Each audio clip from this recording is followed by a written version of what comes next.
Assalamualaikum warahmatullahi wabarakatuh. Suatu ketika Rasulullah pernah bercerita kepada para sahabatnya bahwa pada saatnya nanti akan ada seorang laki-laki dari negeri Yaman yang datang menunaikan ibadah haji ke Mekah. Namanya Uwais Al-Qarni. Kalian kalau bisa menemukannya, mintalah doa kepadanya. Umar bin Khattab dan Ali bin Abi Thalib saling berpandangan. Dia bertanya-tanya, siapakah Uwais Al-Qarni sampai Rasulullah menitip pesan seperti itu? Dia pasti bukan orang sembarangan. Tapi sampai Rasulullah wafat, lelaki yang bernama Uwais Al-Qarni itu tidak bisa ditemukan oleh Umar dan Ali. Sampai akhirnya suatu ketika ada kabilah dari Yaman yang menjalankan ibadah haji di Mekah, dan Umar mendapat kabar bersama mereka adalah Uwais Al-Qarni. Maka dicarilah lelaki dari surga itu. Pimpinan kabilah mengatakan bahwa memang ada yang namanya Uwais Al-Qarni, tapi dia seorang fakir, tidak punya apa-apa, seorang yang papa tidak punya ayah dan ibu. Umar bin Khattab radhiyallahu anhu dan Ali bin Abi Thalib radhiyallahu anhu minta izin untuk menemuinya.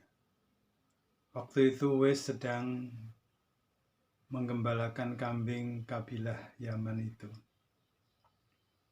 Assalamualaikum, saudaraku, sapa Umar bin Khattab. Uwais kaget karena yang menyapanya adalah khalifah. Waalaikumsalam, wahai khalifah. Umar menyalaminya.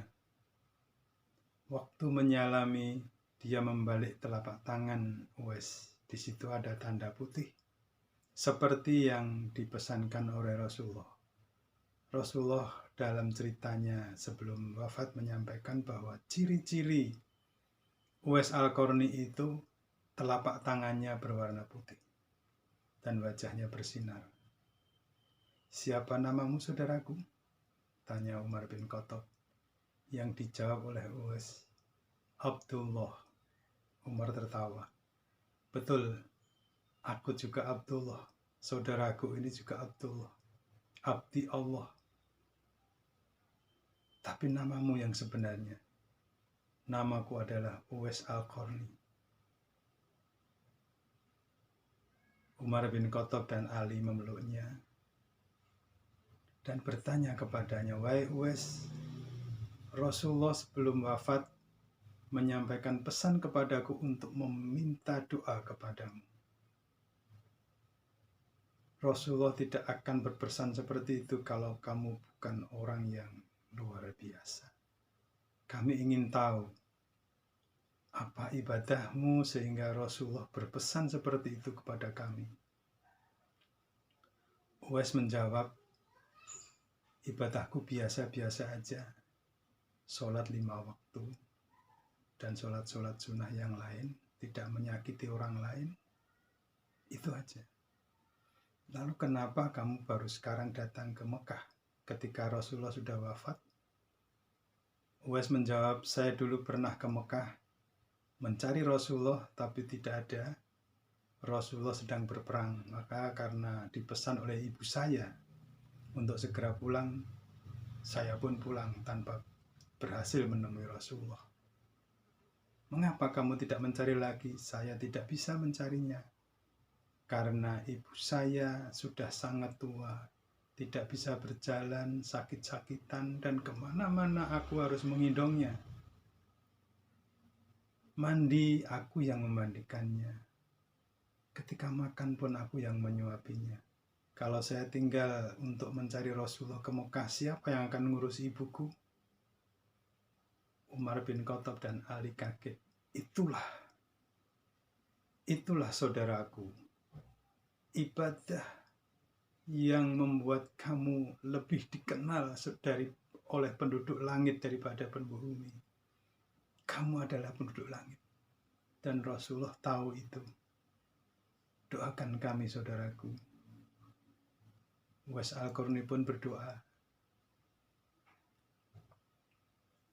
dan berpesan, wahai Khalifah, tolong sekali ini saja engkau ketemu denganku. Jangan ceritakan apapun tentang diriku. Aku tidak ingin banyak orang yang tahu tentang diriku. Sahabat, dari cerita Uwais Al-Qarni yang menjadi penduduk langit, yang sangat dikenal di kalangan penduduk langit, ternyata dia sangat berbakti kepada ibunya. Bahkan untuk ketemu dengan Rasulullah pun ditundanya, hanya karena mementingkan mengurusi ibunya. Karena itu pesan saya, berbaktilah kepada ibumu. Bahagiakanlah ibumu dan ayahmu. Jangan pernah membantah perintahnya sepanjang perintah itu tidak bertentangan dengan agamamu. Karena ibumu adalah surga yang dititipkan Allah di rumahmu. Beruntunglah kalian yang masih ditumbuhi ibu. Barangkali itu yang bisa saya sampaikan. Mudah-mudahan bermanfaat. Wassalamualaikum warahmatullahi wabarakatuh.